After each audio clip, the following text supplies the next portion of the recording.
compartir este tema del Doppler de la arteria renal, de la arteria, perdón, oftálmica, junto con la ecografía multisistémica, de la mano de Edwin Mauricio Castellano, que es un médico intensivista del Hospital del Norte de San Pedro Sula, de Honduras, que siempre trabaja con nosotros a la par y es un genio en docencia, así que bueno, aprovechen esta disertación y disfruten, así aprendemos un poco más. Los dejo en tus manos, comenzamos cuando quieras. Muy buenos días. ¿Me escuchan, Lely? Sí, ¿verdad? Sí, te escuchamos. Bueno, mucho gusto. De verdad que para mí es un honor y un agrado estar de nuevo acá con este grupo de amigos y colegas latinoamericanos o iberoamericanos, y dentro de, para mí siempre es un gran honor poder estar con ustedes.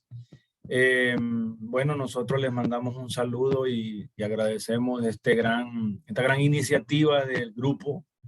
De verdad que es de felicitar, por ejemplo, a Javier, sin dejar quiero no dejar a nadie, pero sí a Javier, este ímpetu de permanecer perseverando sábado con sábado y haciendo los diferentes cursos. Y para mí, pues por eso es un agrado también estar con ustedes. Hoy vamos a compartir, igual quisiera decir lo que pudiésemos hacer después, o si alguien de todos los que estamos en la plenaria tiene más experticia en la valoración de la arteria oftálmica o la valoración ocular, pues bienvenido a la hora que terminemos la presentación. Entonces vamos a hablar un poco de el Doppler de la arteria oftálmica, pero enfocado también a la parte de ver el ojo siempre, de verdad que como una de las ventanas a lo que es el cerebro principalmente. Sin embargo, como aprendemos todos los días y no digamos sábado con sábado, el poder hacer una revisión de este tipo permite conocer que la utilidad de valorar la arteria oftálmica y así las otras estructuras vasculares que componen el ojo o que irrigan el ojo, podemos ver que multisistémicamente está involucrado. Y creo que va a ser uno de los principales objetivos de esta mañana, saludándolos, ¿verdad? Ya a mediodía en Argentina, América del Sur, a hora centroamericana por la mañana, y bueno, a los amigos de Iberoamérica pues ya por la tarde.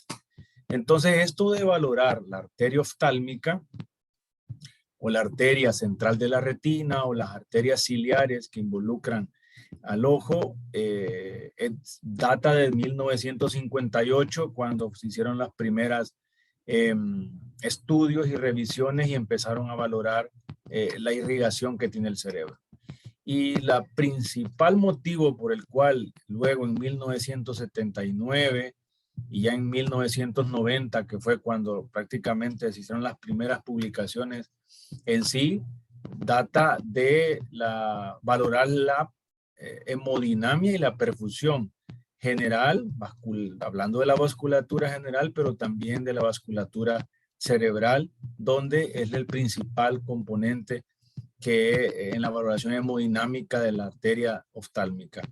Y también con los oftalmólogos, que son los que han mayormente desarrollado esta tecnología, o sea, que la podemos hacer ahora nosotros para algunas patologías, se fue desarrollando después a la medicina aeronáutica y a la medicina aeroespacial, donde se fue observando que los astronautas presentaban alguna alteración de visión borrosa, y era porque habían diferencias entre al caer la presión intracraniana, al perder la gravedad, por diferencia con la presión óptica, se provocaba visión borrosa, y por ahí vinieron los estudios también para ir evaluando el glaucoma, que es una de las principales utilidades que tiene la ecografía de la arteria oftálmica. Entonces vamos a resumir esta mañana un poco la vasculatura orbitaria, no vamos a entrar en lleno en más que en la vasculatura, y un poco en cómo hay algún grado de autorregulación del flujo sanguíneo a la órbita. Y, por supuesto, como es un objetivo de la mañana, es describir los pasos que nosotros debemos realizar al estudiar de manera con Doppler la arteria oftálmica de la manera más precisa y confiable. Y, por supuesto, resumir algunas precauciones que se deben tomar, saber que hay, como en toda ecografía multisistémica, existen algunas ventajas y por supuesto algunas complicaciones que vamos a dejar bien claras. Y bueno, la aplicación de la imagen Doppler color a los trastornos oculares específicos. Y esto, como dice al final, es importante hacerlo de manera interprofesional a manera que le demos al paciente, en nuestro caso a los niños, la mejor valoración posible. Y siempre, como en todo, nos preguntamos la importancia. ¿Por qué va a ser importante nosotros hacer una imagen de Doppler color orbitario o de la arteria oftálmica? Bueno, porque es una modalidad que es prolífera y es más adecuada e incluso, como todos lo sabemos, no invasiva, es una modalidad muy próxima para evaluar el flujo sanguíneo orbital.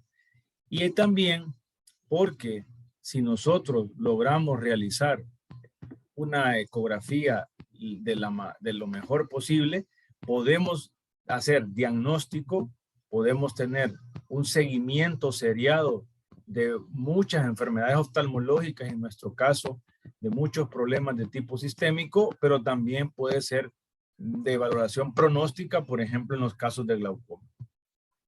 Y el otro punto importante es que esto tiene una importancia porque es un procedimiento que lleva una evaluación de pasos sistemáticos ideales a la hora de realizarlo, y por supuesto que aquí la anatomía juega un papel fundamental.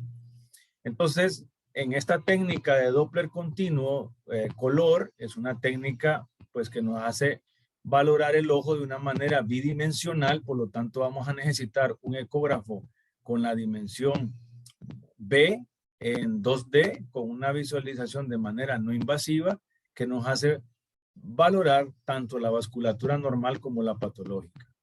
Esto se ha venido realizando en diferentes enfermedades oftalmológicas, tanto en investigación, pero también ahora para comprender por qué, por ejemplo, enfermedades vasculíticas, sobre todo algunas de células gigantes o algún otro tipo de vasculitis, o la enfermedad de Moyamoya puede tener algún grado de estenosis en las arterias oftálmicas o en las diferentes arterias ciliares.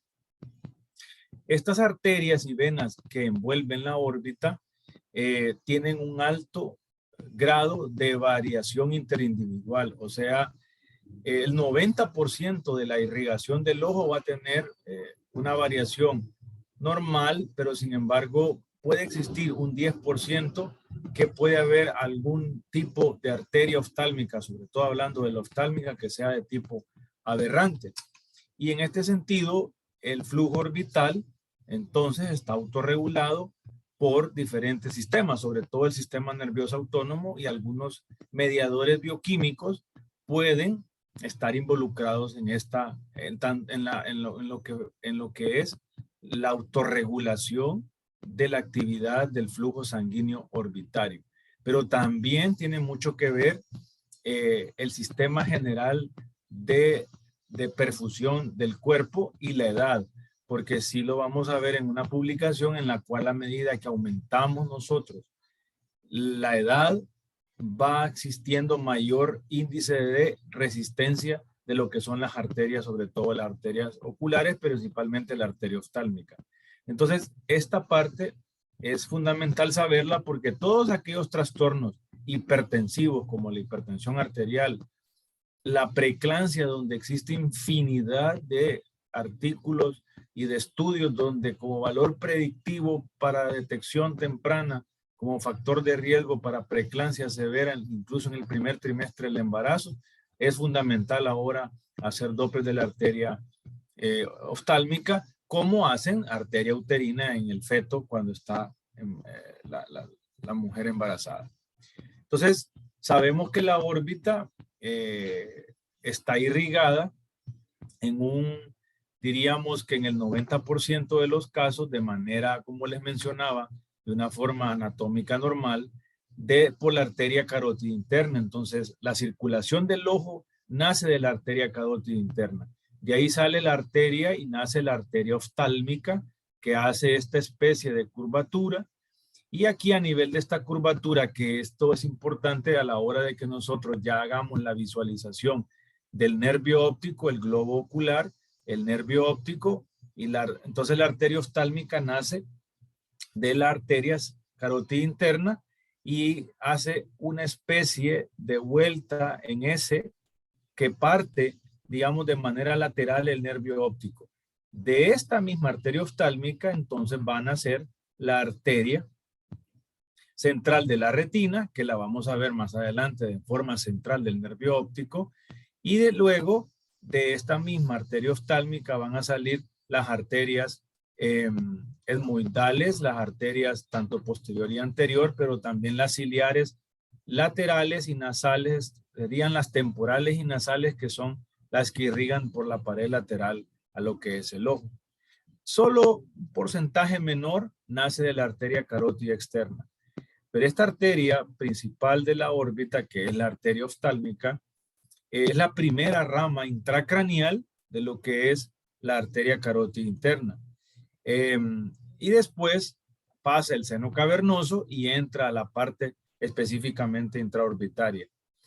Esta arteria es importante porque pasa a través del canal óptico lateral al nervio óptico, como les decía, una vez lateralizada casi diríamos que en el tercio medio de lo que es el nervio óptico, lo cruza de manera lateral hacia la parte que es posterior para dar las siguientes ramas. La arteria carótida externa sabemos que es generalmente infraorbitaria, y esta es importante saberlo porque en esa parte donde en la carótida externa está el drenaje del sistema venoso orbital, que también es importante porque en la valoración oftalmológica es importante saberlo porque podemos ver nosotros el seno cavernoso y a veces podemos detectar también problemas del drenaje venoso que los pacientes puedan tener en algunas patologías específicas. Como le hablaba, entonces, estos mediadores que ustedes observan acá, las endotelinas 1, el óxido nítrico, la adenosina, incluso los estrógenos y la anhidrasa carbónica, tienen que ver mucho en la autorregulación de la vasculatura. Algunos son como las endotelinas vasoconstrictores, pero también saber que el óxido nítrico también juega algún papel en lo que es como molécula vasodilatadora en la autorregulación. Entonces, a la hora de que nosotros hagamos un Doppler de la arteria oftálmica, tenemos que tomar en cuenta mucho estos factores que patologías que nos lleven, como el glaucoma, la retinopatía diabética, nos van a llevar como potentes vasoconstrictores, aumento de la endotelina 1 o todas aquellas patologías, nos van a provocar probablemente más resistencia porque es un sistema de baja presión. En el caso del ojo, y el óxido nítrico va a ser lo contrario. Por lo tanto, una terapia también de este tipo puede provocar algún efecto a nivel del ojo. ¿Cuándo está indicado realizar una ecografía oftálmica, pero en este caso una ecografía de la arteria oftálmica? Bueno, como ustedes lo ven ahí en el cuadro, en esta diapositiva, juega un rol en el complemento diagnóstico. Por ejemplo, cuando existe vasculatura fetal persistente, cuando pueden existir tumores intravulvares para valorar algún grado de lesión, de incluso invasión a la que es la arteria oftálmica, estenosis o oclusiones arteriales que pueden necesitar revascularización, algunos síndromes isquémicos oculares y fístulas carotídeas. En cuanto a la indicación para ver seguimiento y pronóstico, pues en el glaucoma es el principal utilidad que tiene, es tanto de seguimiento como de pronóstico. Y en esta parte, pues esta ecografía oftálmica ha sido desarrollada principalmente por los oftalmólogos, los radiólogos. De hecho, estas publicaciones hablan de que debe realizarse por el radiólogo que tenga mucho más experticia en Doppler. Y el oftalmólogo, sin embargo, ahora se amplía a que nosotros, los que estamos a pie de cama en paciente crítico, podamos nosotros obtener imágenes de la arteria oftálmica. O enfermedades oculares tiroideas, retinopatía diabética, malformaciones vasculares, se da como seguimiento y pronóstico. Y bajo investigación, pues, existen en coriorretinopatías, en anemia drepanocítica, como hacemos un Doppler transcraniano, en enfermedad de Beckett y en algunas de este tipo, como Beckett, algunas otro tipo de enfermedades granulomatosas o enfermedades tipo vasculíticas. Como les mencionaba, un ejemplo claro es que podemos encontrar cambios en la arteria oftálmica en vasculitis o arteritis de células gigantes asociadas a algunas enfermedades autoinmunes. Por supuesto, existen algunas contraindicaciones de realizar una ecografía de Doppler oftálmico, de la arteria oftálmica, y una de esas, la absoluta, es que exista algún antecedente o haya un trauma penetrante, perforante del ojo que tenga ruptura del globo ocular. Así como ustedes observan en estas imágenes un poco dantescas de este trauma penetrante de ojo, por supuesto que esta es la contraindicación absoluta. De ahí, de la revisión que pude realizar y de la pobre experiencia que tengo, eso sí, pero sí de la revisión, es importante reconocer que no existe otra contraindicación. Entramos entonces en la parte de los equipos y los recursos. ¿Qué necesitamos para realizar una ecografía de la arteria oftálmica? En primer lugar, un ultrasonido que nos pueda ofrecer un modo de Doppler color continuo, en este caso el modo duplex, y que tenga la ultrasonografía en 2D bidimensional en tiempo real y con imágenes de Doppler color que estén codificadas en colores o en escala de grises, pero en colores se prefiere. Saber que cuando realicemos la ecografía necesitamos dos sondas. Principalmente se utiliza la sonda lineal, que tenga una frecuencia de 7.5 MHz en adelante hasta el 10, o incluso saben que hay hasta 12 o hasta 15. Sin embargo, algunas publicaciones, sobre todo para poder observar ya estructuras más profundas, o si se necesita hacer un seguimiento más profundo de la arteria oftálmica, la sonda o el transductor sectorial que tenga entre 2 y 5 MHz también va a estar, tendríamos que tenerla disponible, sobre todo cuando tenemos que realizar alguna ecografía mucho más avanzada. Sin embargo, podemos decirlo que con la sonda lineal de alta frecuencia será suficiente para lo que nosotros vamos a observar.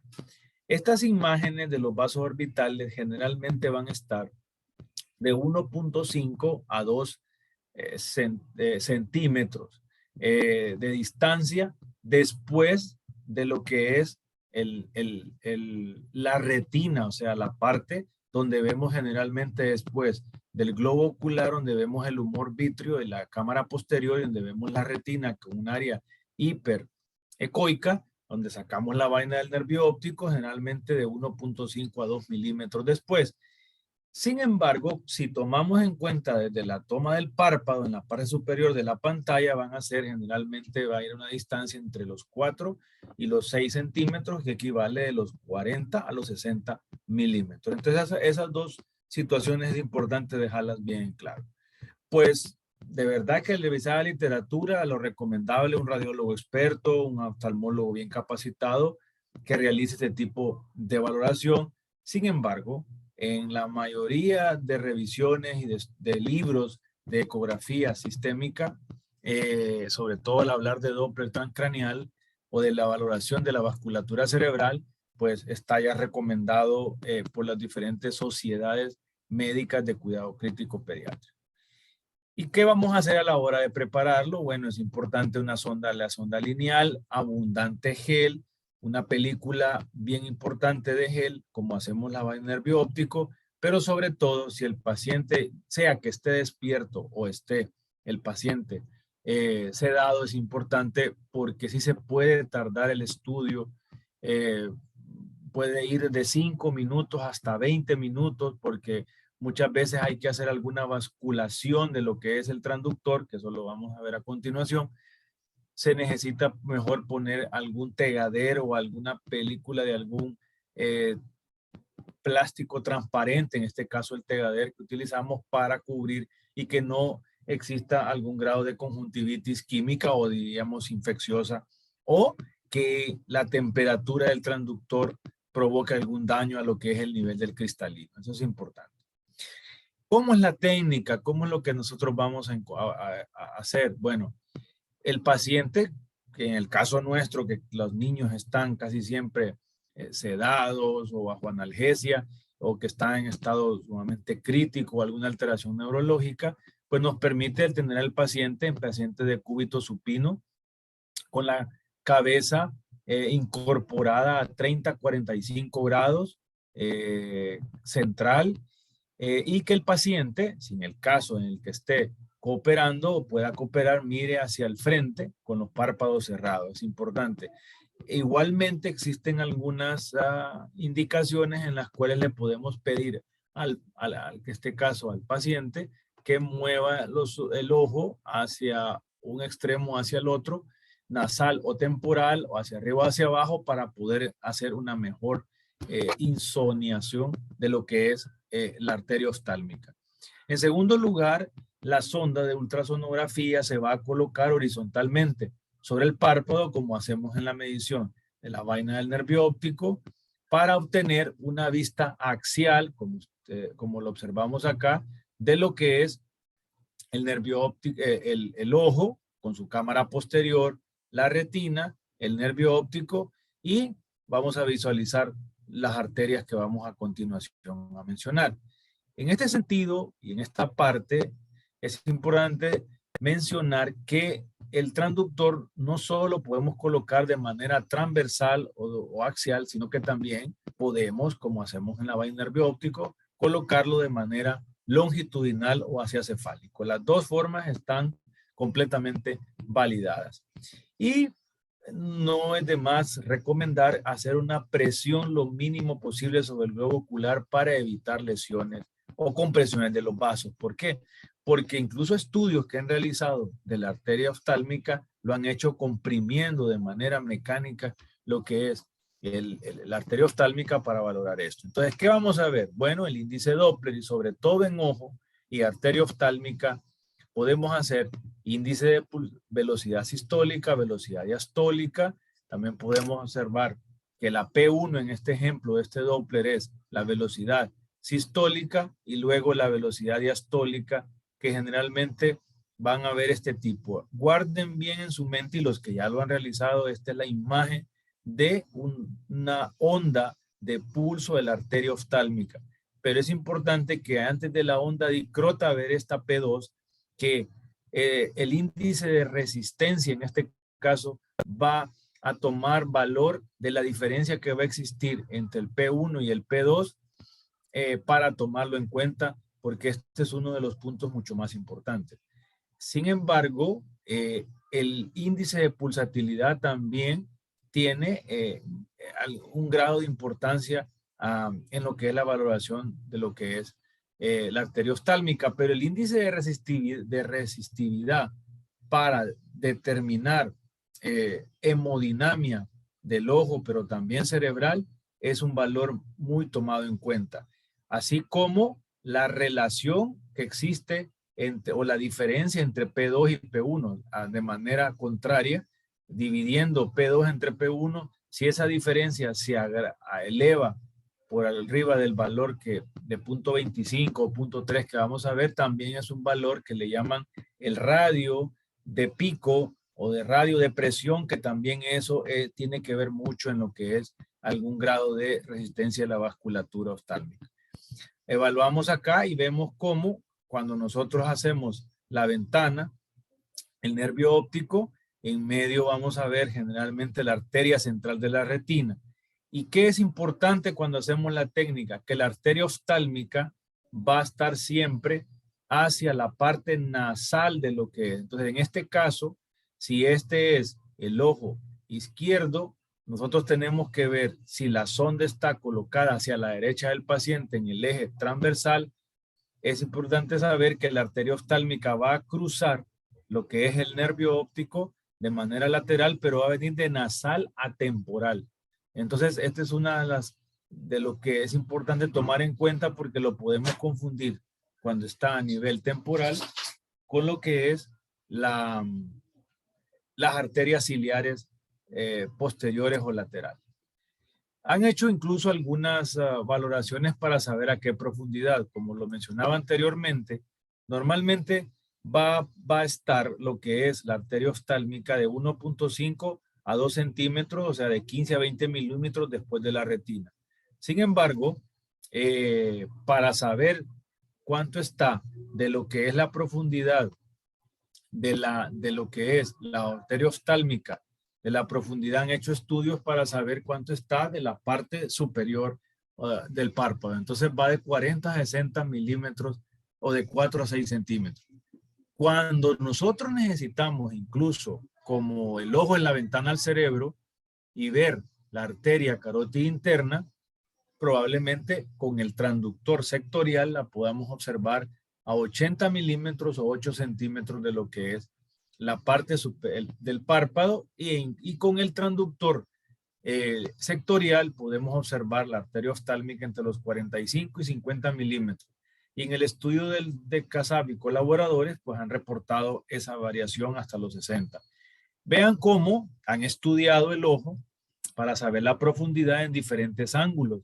Y entonces, esto lo recalco porque podemos colocar el transductor de manera central, pero podemos a veces o tenemos que, si el paciente, en el caso que esté inconsciente, no puede movilizar el ojo hacia temporal, hacia nasal, muchas veces nosotros tenemos que bascular el transductor hacia arriba o hacia abajo, o en algunas situaciones también lateralizarlo o centralizarlo o hacerlo nasal para encontrar bien lo que es el nervio óptico y ahí la central de la retina y lateralizar hacia nasal lo que es la arteria oftálmica.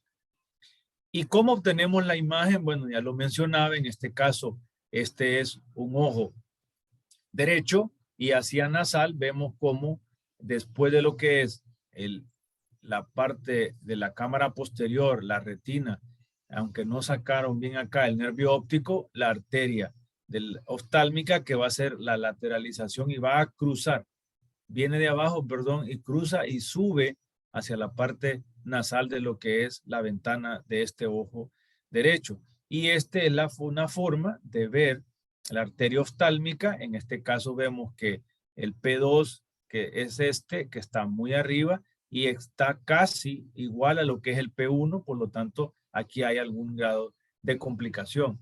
Y en esta parte podemos mencionar que a medida que nosotros vamos valorando lo que es la arteria oftálmica, ese más o menos va hablando de la literatura que el diámetro de esa arteria, que es bien diminuta, va de 0.7 hasta 1.5 milímetros.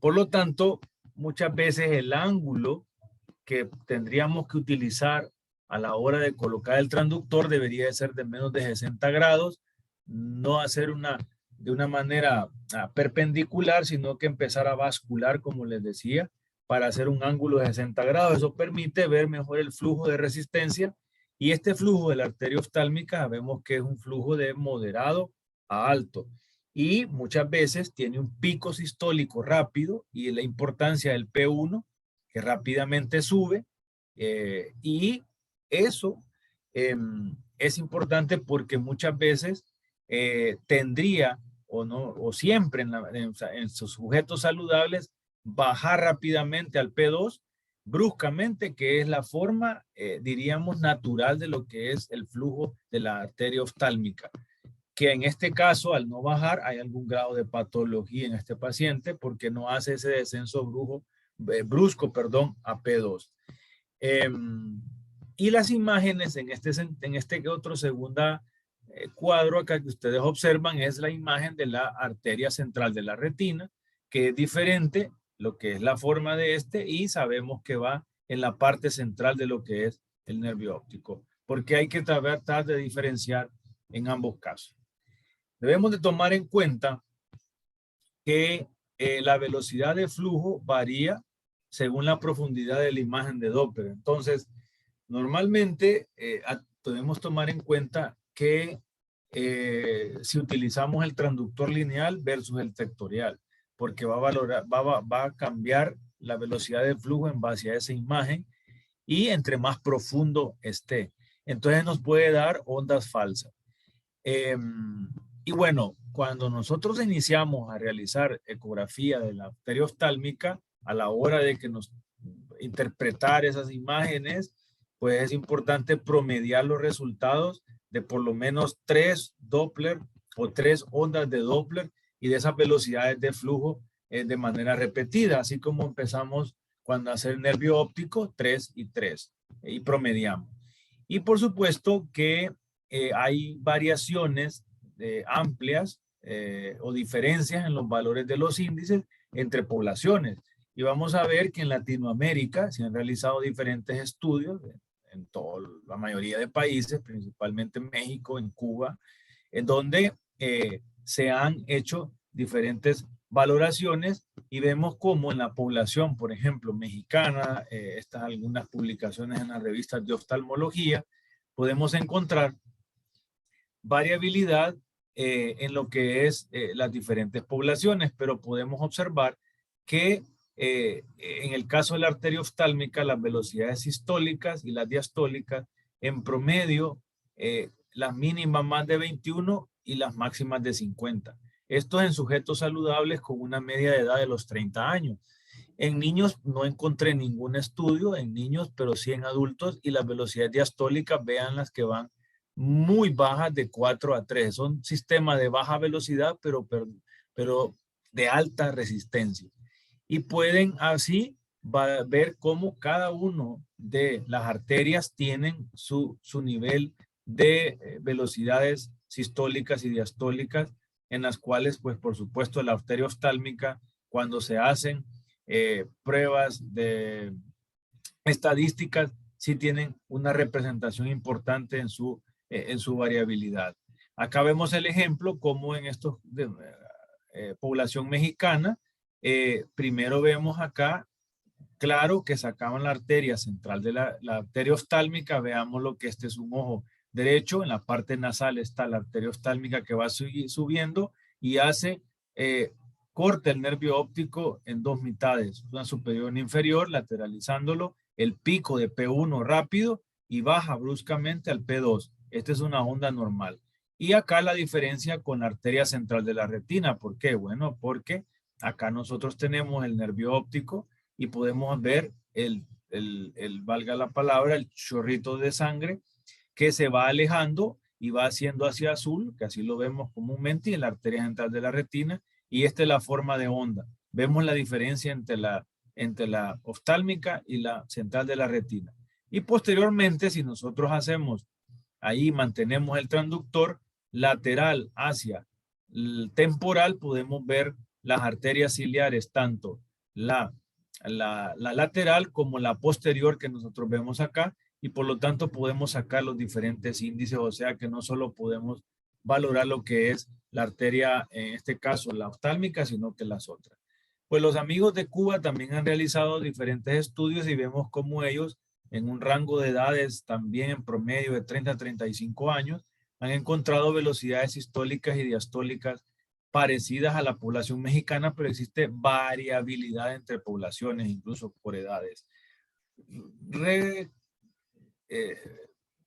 Volviendo a decir que es importante que estos valores van aumentando, sobre todo el índice de resistencia conforme la edad.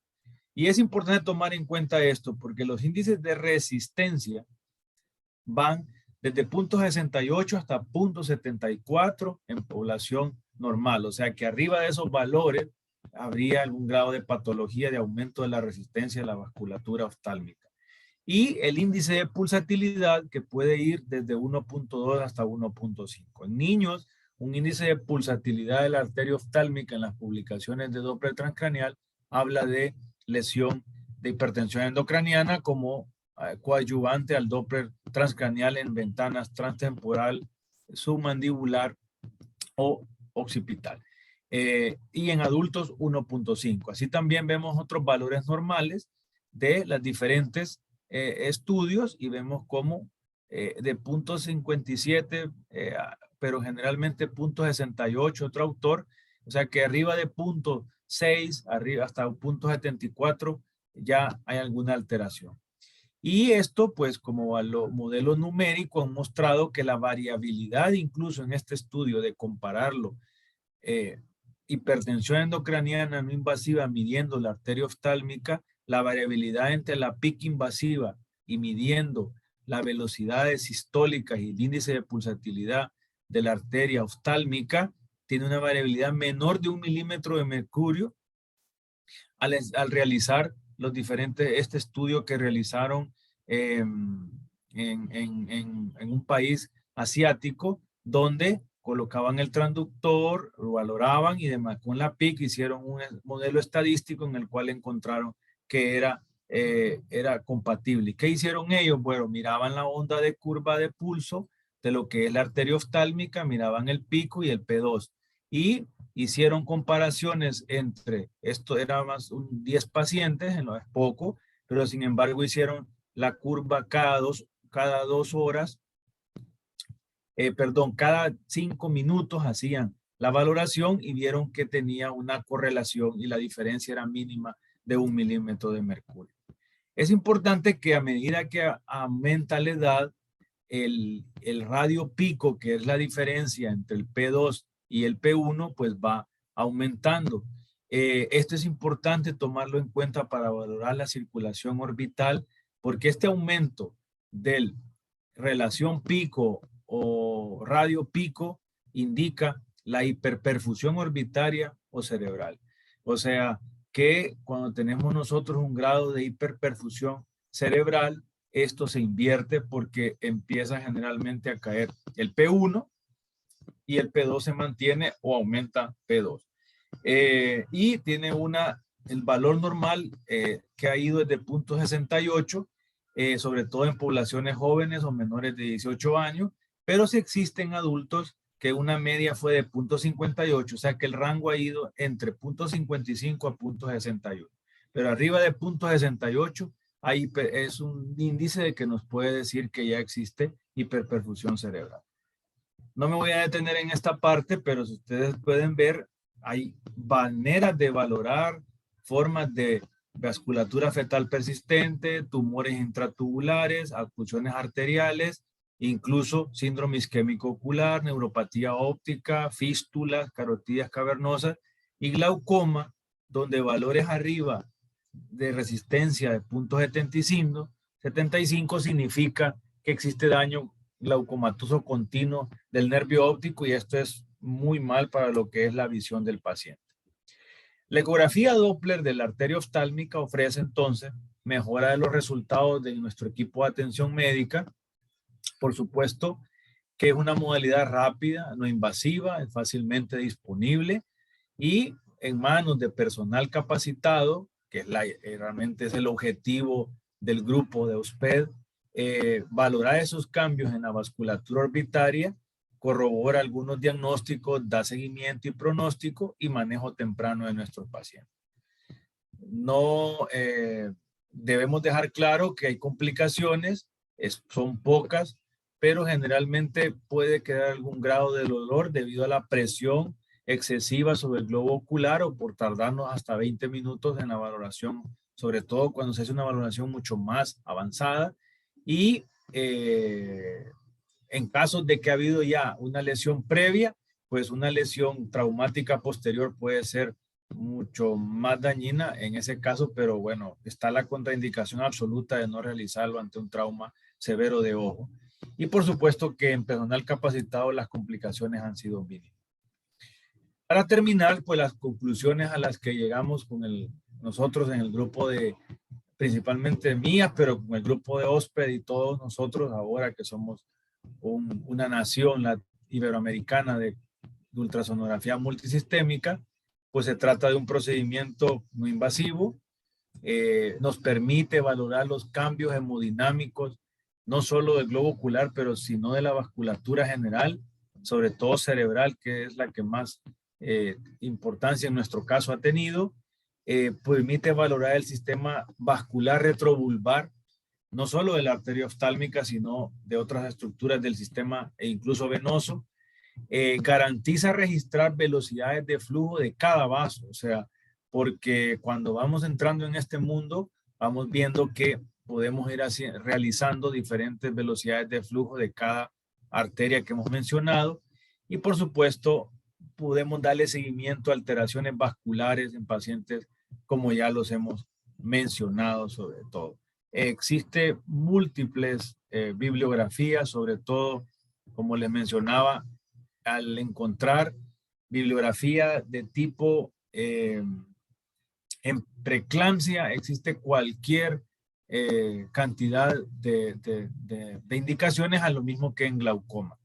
Así que esto es lo que había preparado para todos ustedes y muchas gracias de nuevo por la invitación y por supuesto algún comentario, alguna pregunta que podamos nosotros responder, pues estamos a las órdenes y agradezco siempre al comité directivo y bueno, los felicito porque sé que perseveran y bueno, vamos a seguir intentando perseverar sábado a sábado, cursos y todo y un abrazo.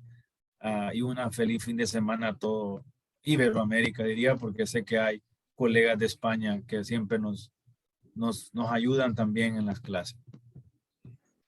Bueno, mil gracias Mauricio, felicitaciones. La verdad que muy interesante la charla. Algo que para nosotros es, por lo menos para mí, es un mundo bastante inexplorado, ¿no? Cuesta un poco el ponerse a mirar, aparte de encontrar a veces el Doppler y demás, lleva, como vos dijiste, mucho tiempo de ponerse, paciencia y todo, pero bueno, muy, muy interesante la verdad. Yo quería no sé si preguntarle hay algo. Sí, no sé si me escuchan. Sí, sí. Sí, Mauricio, felicitaciones. Me sumo a las felicitaciones de la charla. Siempre es bueno escucharte. Así que bienvenido en el retorno. Gracias. Y una alegría que estés de nuevo aquí en los sábados de usted. ¿Vos qué potencial te imaginás que puede tener la arteria oftálmica para nosotros los pediatras, más allá de la extrapolación de la PIC? ¿Se te ocurre? No, de verdad ¿qué más? Porque nosotros... Bueno, como ustedes saben, o como todos sabemos, pues aprendemos todos los días y de verdad que revisando esta literatura o lo que existe fuera de lo que es hipertensión endocraniana, de verdad que, por ejemplo, en enfermedades de tipo hipertensivas, muy frecuentes en pacientes con patología renovascular o patología, de verdad que es una ventana para dar seguimiento a los pacientes, por ejemplo, hipertensos. En nuestro caso, más los pacientes renales que tenemos con hipertensión. De verdad que la arteria oftálmica es uno de los principales lugares donde vamos a encontrar cambios. El otro de importancia es, por ejemplo, en las enfermedades de tipo vasculares, pero por ejemplo vasculíticas. Yo, de verdad que hasta leer ahora no sabía de que, por ejemplo, en la enfermedad de células gigantes, en las arteritis, que es un diagnóstico diferencial, por ejemplo, en las aortitis, las células gigantes para diferenciarla de un Takayasu, el Takayasu o el Moyamoya generalmente no va a provocar una alteración de la arteria oftálmica. Sin embargo, en el caso de las arteritis de células gigantes, que por lo menos en el medio nuestro no tengo manera de cómo diagnosticarla por alguna biopsia o así, porque no hay patólogos con una experticia tan elevada, la arteria oftálmica ofrece una visualización, un cambio, nos va a dar mucho. Entonces, en esa parte, nos va a ayudar, ahí tiene mucha importancia en esas enfermedades. Y nosotros no tenemos mucho glaucoma, pero por supuesto que en un consultorio, que no es nuestra parte, pero puede tener a cierta edad, esto es fundamental, de verdad que, y es una herramienta que la puedes tener ahí fácilmente, y con un entrenamiento formal, ir haciendo, puedes realizar valoraciones no solo de la oftálmica, sino, como lo decía, de los demás vasos. Entonces, bueno, y en ginecostetricia, en nuestro caso, yo no tengo población obstétrica embarazada crítica, pero sí otros colegas de hospitales estatales sí reciben la obstétrica crítica hasta los 18 años, mucha en nuestro medio, por mucha población adolescente embarazada, pero puede ser, verdad, que un índice predictor de diferentes, sobre todo de preeclampsia. Entonces, creo que tiene mucha importancia en esa parte. Claro, tenerlo como una gran ventana a la microvasculatura, digamos, en general, saber que es una gran ventana. Te escuchamos, Javi. No, lo que me parece es que nosotros sí tenemos embarazadas, hasta 18 años vemos, por ejemplo, en nuestra terapia, vemos eclampsias. Me parece que es un camino por recorrer y nos quedan muchas como más preguntas que certezas. Así que agradezco de nuevo, Mauricio, el tiempo y la predisposición. No sé si hay alguna pregunta en el chat. Hay más felicitaciones. Muy bien. Me parece, Lelis, que podemos liberar a la gente un sábado al mediodía. Totalmente, que vuelvan a sus actividades. Un placer haber Bien. compartido esta mañana, un placer la charla de Mauricio, la verdad. Como dice ahí en el chat, para investigar y ponerse a hacer, a moverse, como todos los días. Muchísimas gracias por todo. A la orden, un abrazo. Buen día. Buen sábado.